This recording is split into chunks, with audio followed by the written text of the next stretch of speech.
हरे कृष्ण।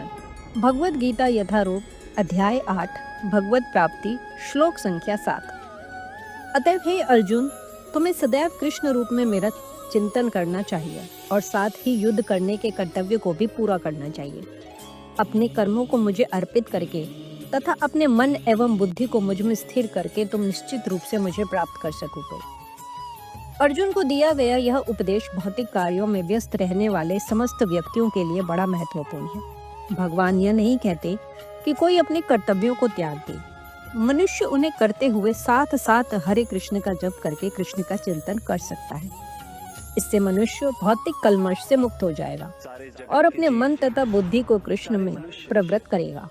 कृष्ण का नाम जप करने से मनुष्य परम धाम कृष्ण लोकों को प्राप्त होगा, इसमें कोई संदेह नहीं है। श्लोक संख्या 8। हे पाठ, जो व्यक्ति मेरा स्मरण करने में अपना मन निरंतर लगाए रखकर अविचलित भाव से भगवान के रूप में मेरा ध्यान करता है, वह मुझको अवश्य ही प्राप्त होता है।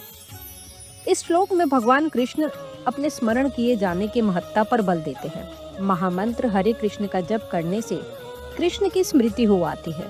भगवान के शब्दोच्चार, ध्वनि के जप तथा श्रवण के अभ्यास से मनुष्य के कान, जीभ तथा मन व्यस्त रहते हैं। इस ध्यान का अभ्यास अत्यंत सुगम है और इससे परमेश्वर को प्राप्त करने में सहायता मिलती है।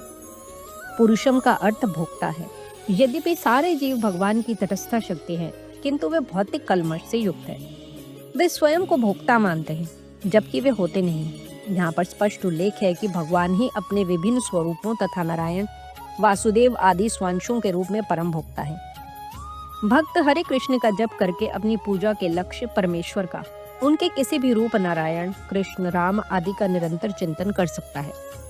ऐसा करने से वह शुद्ध हो जाता है और निरंतर जप करते रहने से जीवन के अंत में वह भगवत धाम को जाता है।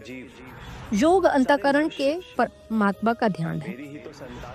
इसी प्रकार हरे कृष्ण के जप द्वारा मनुष्य अपने मन को परमेश्वर में स्थित करता है। मन चंचल है, अतः आवश्यक है कि मन को बलपूर्वक कृष्ण चिंतन में लगाया जाए। प्रायः उस एक प्रकार के कीट का दृष्टांत दिया जाता है जो तितली बनना चाहता है और वह इसी जीवन में तितली बन जाता है। इसी प्रकार यदि हम निरंतर कृष्ण का चिंतन करते रहें तो यह निश्चित है कि हम जीवन के अंत में कृष्ण जैसा शरीर प्राप्त कर सकेंगे। इस प्रकार भगवत गीता के अध्याय 8 भगवत प्राप्ति की श्लोक संख्या 8.7 और 8 का भक्ति वेदांत तात्पर्य पूर्ण हुआ। हरे कृष्णा।